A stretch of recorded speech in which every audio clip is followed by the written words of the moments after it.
Aswatona Podcast. Our voices, our identities.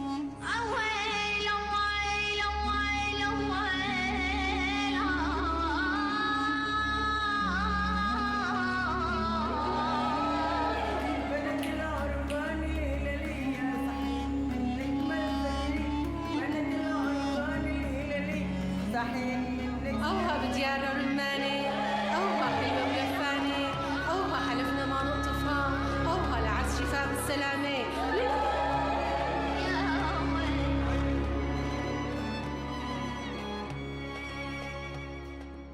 According to the World Health Organization, more than 200 million girls and women in 30 countries in Africa, the Middle East and Asia have experienced female genital mutilation.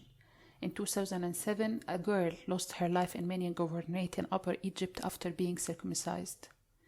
Following this incident, a campaign that aimed at raising awareness and limiting the practice of FGM that women had long faced was launched.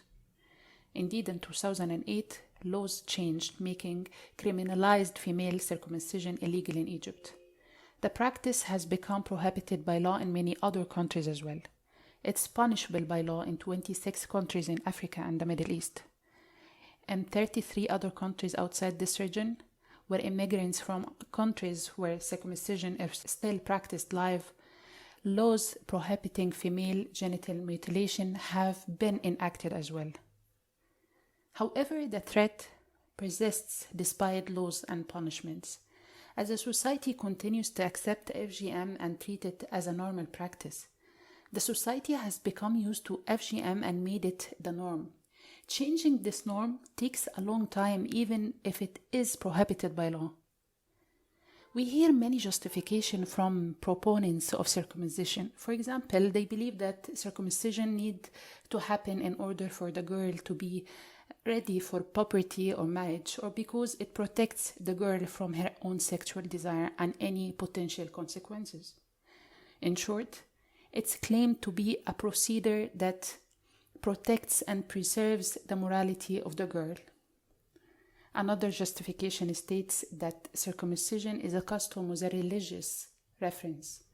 Although Al-Azhar, which is considered a religious authority that we refer to in many matters of our lives, has stated that circumcision is a custom that has no religious basis. Al-Azhar says female circumcision can be considered a forbidden custom and perpetrators shall be punished, given that it is a harmful custom.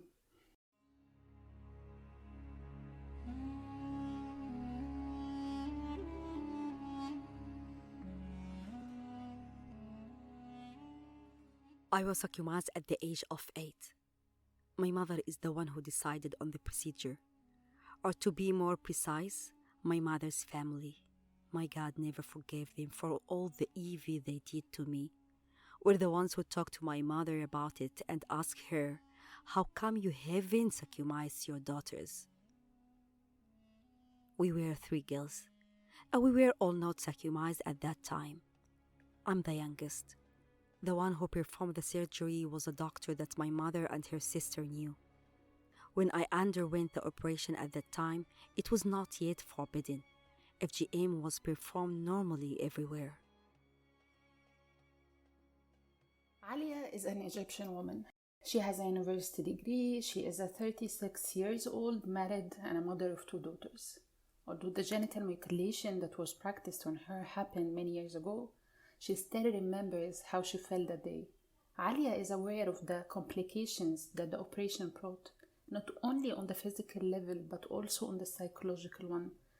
The circumcision affected her relationship with her mother for many years.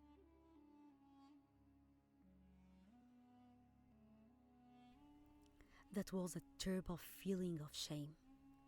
Thank God I didn't feel anything like after that, because what I felt at 8 years old was enough for my whole life.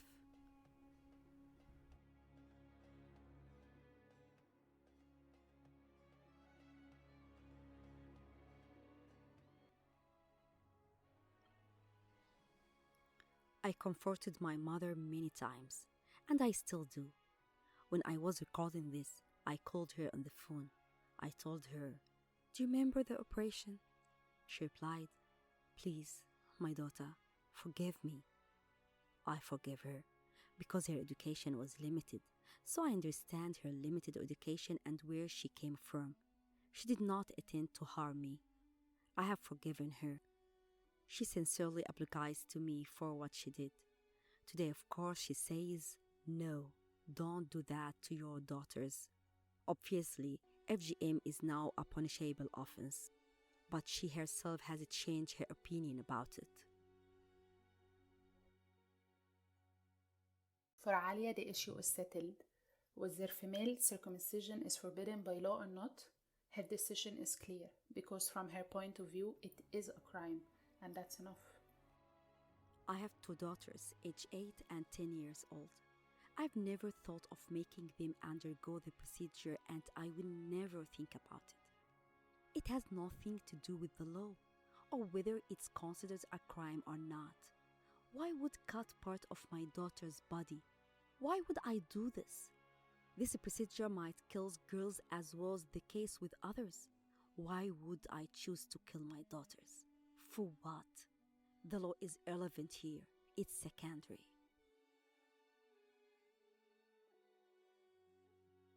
Alia made her decision, but Riham is still confused. Riham is one of the mothers who hasn't yet decided whether or not to have her daughters undergo the surgery.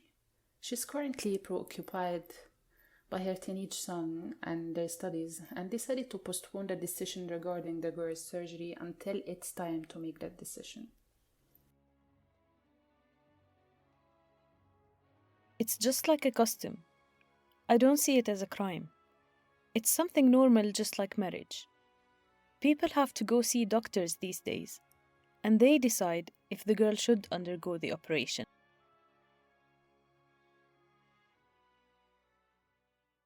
After listening to this episode, I hope that you will take the right decision based on what you believe and think is right.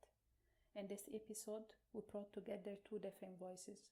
One from a mother who's still thinking about letting her daughters undergo female circumcision, and another from a mother who learned from her own experience and decided not to repeat the same procedure. To protect the women's privacy, we have decided to hide their identities. We would like to use this platform to question the connection between female circumcision and good upbringing, chastity, and honor. Many women have endured great psychological harm. Some of them have overcome the pain, others are still suffering, while some just choose to ignore what happened to them. It doesn't matter what status you are in today, but if you decided to repeat this process, it is important to ask yourself some questions. Do your own research and be aware of your human and legal responsibilities. A good upbringing has many meanings, and protecting chastity through female circumcision may be the least valuable meaning among them all.